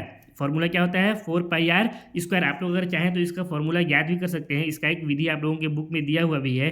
पहले आप लोग क्या करिए, एक बॉल में काटी कील ठोकिए और उसके बाद फिर उस पर चारों तरफ से रस्सी लपेटिए और उस रस्सी को फिर काट दीजिए। जब वो बॉल पूरा भर जाएगा तो फिर उस रस्सी वो जो आप बॉल लिए थे जिसमें आप लोग रस्सी लपेटे थे, उसी सेम त्रिज्या का आप लोग वृत्त बनाइए और उस पर उसी रस्सी को लपेटिए। तो वो जो रस्सी था जिसमें आप लोग बॉल को लपेटे थे, उस रस्सी से सेम त्रिज्या के 4 वृत्त जो है उससे कवर हो जाएंगे। तो वृत्त का क्षेत्रफल होता है πr², इसलिए 4 वृत्त उससे कवर हुए हैं, तो कितना हो जाएगा इसका 4πr²। हालांकि आप लोग उतना समझने से अच्छा है डायरेक्ट इसका पृष्ठ क्षेत्रफल का फॉर्मूला को याद कर लीजिए, जो कि होता है 4πr²। अगर आप लोगों को इसका याद करना होगा कैसे इसको याद करते हैं इसका क्षेत्रफल, तो आप लोग के बुक में दिया हुआ है इसका क्षेत्रफल याद करने का मेथड, आप लोग उससे कर भी सकते हैं उसको याद। इसी तरह से जो गोले का आयतन है इसका फॉर्मूला भी बहुत लंबा चौड़ा होता है, याद करना है अगर मतलब आपको अगर उसको निकालना है तो, इसलिए आप लोग इसका भी फॉर्मूला को क्या करिए, याद कर लीजिए, जो कि कितना होता है 4/3 πr। यहाँ पे स्क्वायर है, क्यों, क्योंकि ये क्षेत्रफल है और आयतन हमेशा किस में रहता है, क्यूब में रहता है, यानी उसके घात में 3 रहता है। तो यहाँ पे r का कितना हो जाएगा 3। तो गोले का आयतन क्या हो जाएगा 4/3 πr³ और गोले का पृष्ठ क्षेत्रफल 4πr²। आप लोग इन दोनों फार्मूला को याद कर लीजिए। अब इसके बाद जो एक आखिरी ठोस जिसके बारे में आप लोगों को इस चैप्टर में पढ़ना है या इस क्लास में पढ़ना है वो है अर्धगोला। अब हम लोग गोला के बाद अर्धगोला को समझते हैं कि अर्धगोला क्या होता है, उसका फॉर्मूला कैसे क्या क्या रहता है उसका फॉर्मूला। तो अर्धगोला क्या होता है आप सब समझ गए ही हैं। अर्धगोला क्या होता है, जब गोला को हम लोग काट देंगे बीच से तो वो क्या बन जाएगा, अर्धगोला बन जाएगा। इतना तो आप लोग को आता ही होगा आई थिंक। तो ये एक क्या है, गोला है, जब हम लोग इसको बीच से काट देंगे तो ये क्या बन जाएगा, अर्धगोला। मतलब एक तो ये हो गया इसका ऊपर का भाग और इसी तरह से ये हो गया इसका नीचे का भाग, ये दोनों मिलकर के क्या बनाते हैं, एक गोला। गोला को बीच से काटे तो 2 बराबर भागों में कटा, यही क्या कहलाता है, ये कहलाता है अर्धगोला। ठीक, अब अर्धगोला ये हो गया। अब इसमें अर्धगोला का वक्र पृष्ठ का क्षेत्रफल और अर्धगोला का जो आयतन है ये क्या हो जाएगा, जो गोला का वक्र पृष्ठ का क्षेत्रफल और गोला का आयतन था उसका आधा हो जाएगा, क्योंकि ये पूरा गोल है। जो गोला का वक्र पृष्ठ क्या था, थोड़ी देर पहले आप लोगों को मैं बताया, यहाँ पे आप लोग ये गोला का जो वक्र पृष्ठ है इसका क्षेत्रफल क्या होता है 4πr²। ये पृष्ठ क्षेत्रफल है, हालांकि पृष्ठ क्षेत्रफल किसके बराबर होता है, वक्र पृष्ठ के क्षेत्रफल के बराबर होता है। तो जब हम लोग इसका आधा कर देंगे तो वही क्या हो जाएगा, अर्धगोले का पृष्ठ क्षेत्रफल। और गोले का पृष्ठ क्षेत्रफल कितना था 4πr²। इसका आधा कर दिए, यानी इसको 2 से भाग दे दिए, तो ये कितना कट करके आ गया 2πr²। तो अर्धगोला का वक्र पृष्ठ का क्षेत्रफल कितना हो जाएगा 2πr²। वक्र यानी घुमा हुआ भाग, ठीक है। जैसे इसका ये जो घुमा हुआ भाग है ना, ये अर्धगोला है, तो इसका ये जो घुमा हुआ भाग है इसका सिर्फ क्षेत्रफल। ठीक, अब उसके बाद अर्धगोला का आयतन, ये भी क्या हो जाएगा, ये भी गोले के आयतन का आधा हो जाएगा। कैसे होगा गोला का आयतन का आधा, गोला का आयतन कितना दिया हुआ था 4/3 πr³। यही था गोला का आयतन। अभी थोड़ी देर पहले आप लोगों को मैं बताया हूँ, इसमें आधा कर देंगे। इसके लिए आधा करने के लिए क्या करेंगे, नीचे में 2 से इसको भाग दे देंगे, तो 2 से इसको काटेंगे, ये हो गया 2 दूना 4। यहाँ से क्या है 2/3 πr³। तो अर्धगोले का आयतन कितना हो गया 2/3 πr³ हो गया। तो अर्धगोले का जो वक्र पृष्ठ का क्षेत्रफल है और जो आयतन है वो क्या होगा, गोला का अर्ध पृष्ठ क्षेत्रफल का आधा और गोला का आयतन का आधा हो जाएगा। लेकिन अर्ध गोला का जो संपूर्ण पृष्ठ का क्षेत्रफल जब हम लोग ज्ञात करेंगे तो इसका थोड़ा सा यहाँ पे अलग रहेगा ना। अर्धगोला का संपूर्ण पृष्ठ का क्षेत्रफल गोला का संपूर्ण पृष्ठ के क्षेत्रफल के बराबर नहीं रहेगा। गोला का संपूर्ण पृष्ठ का क्षेत्रफल कितना था, जैसे यहाँ पे हम लोग का जो गोला था इसका संपूर्ण पृष्ठ किसके बराबर है, संपूर्ण पृष्ठ गोला का पृष्ठ क्षेत्रफल के ही बराबर है, जो कि कितना था 4 पाई आर स्क्वायर। तो ऐसा नहीं होगा यहाँ पे कि अर्ध गोला भी गोला का आधा हो जाएगा, तो यहाँ पे 4 पाई आर स्क्वायर को 2 से भाग दे देंगे तो ये 2 पाई आर स्क्वायर हो जाएगा। ये गलत हो जाएगा। यहाँ पे क्यों गलत होगा आप लोगों को बता रहा हूँ। अर्ध गोला का वक्र पृष्ठ तो भले 2 पाई आर स्क्वायर होगा, लेकिन संपूर्ण पृष्ठ का क्षेत्रफल 2 पाई आर स्क्वायर नहीं होगा। ये हो जाएगा गलत। कैसे गलत होगा आप लोगों को मैं समझाता हूँ। अर्धगोला के संपूर्ण पृष्ठ से आप लोग क्या समझ रहे हैं, जैसे यहाँ पे अगर मैं एक अर्धगोला बनाऊँ, ये मान के चलिए एक अर्धगोला है, तो ये अर्धगोला में कौन कौन सा भाग मिला हुआ है। एक तो इसका ये वाला भाग जो इधर का है वक्र पृष्ठ, ये तो है ही, है ना, इसका क्षेत्रफल होता है 2 पाई आर स्क्वायर। साथ ही में यहाँ पे एक वृत्त भी तो है। जैसे इसको अगर मैं प्याला से आप लोगों को समझाऊँ तो ये देखिए, ये जो प्याला है, ये प्याला एक तरह से अर्धगोला, ये थोड़ा सा अर्धगोला तो नहीं है क्योंकि पीछे से थोड़ा सा ये चपटा है, सपाट है, जबकि इसको क्या होना चाहिए, थोड़ा सा पीछे से भी गोल होना चाहिए। लेकिन मान लेते हैं ये पीछे से अभी क्या है, बिल्कुल गोल है, तो ये क्या हो गया हमारा अर्धगोला। तो ये तो हो गया इस अर्धगोले का वक्र पृष्ठ। लेकिन सामने में जो खुला हुआ भाग है जो यहाँ पे वृत्त बन रहा है, इसको जब हम लोग समान त्रिज्या वाले वृत्त से ढकेंगे, इसको जब हम लोग ढक दिए तो ये पूरा मिला करके क्या बन रहा है, ये पूरा मिला करके बन रहा है एक अर्धगोला का संपूर्ण पृष्ठ, या फिर इसको कह सकते हैं अर्धगोला का कुल पृष्ठ, कुल कहिए या फिर संपूर्ण कहिए। लेकिन जब ये खुला हुआ है, सिर्फ ये ढका हुआ नहीं है, तो ये क्या कहलाएगा, सिर्फ और सिर्फ गोला का अर्धगोला का वक्र पृष्ठ है ये। जब इसको हम लोग ढक देंगे तो ये पूरा मिलाकर क्या बनेगा, अर्धगोला का संपूर्ण पृष्ठ। तो अर्धगोला का जो संपूर्ण पृष्ठ है वो किससे किससे मिलकर बना है, एक तो अर्धगोला का वक्र पृष्ठ से, साथ ही में एक समान त्रिज्या वाला और वृत्त, इन दोनों को मिलाकर क्या बना, अर्धगोला का संपूर्ण पृष्ठ बना। तो ये किससे किससे मिलकर के बना है, ये मिलकर के बना है, एक तो वृत्त से मिला है, साथ ही साथ में यहाँ पे और क्या है, एक अर्धगोला का वक्र पृष्ठ। यहाँ पे लिख सकते हैं अर्धगोला का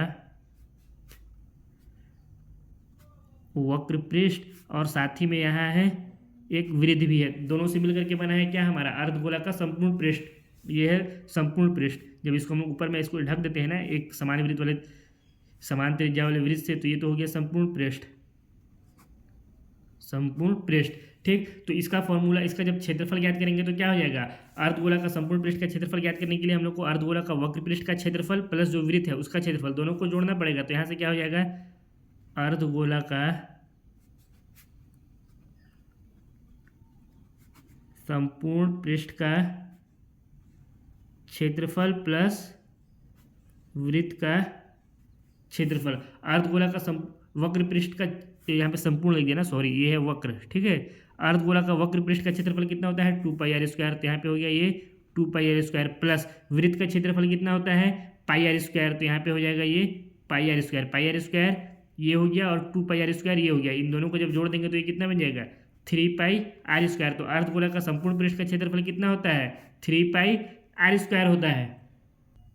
आई होप आप लोगों को जितने भी ठोस हैं उन सभी ठोसों के बारे में समझ में आया होगा, और उनका सूत्र कैसे याद करते हैं या उनका सूत्र क्या है ये भी समझ में आया होगा।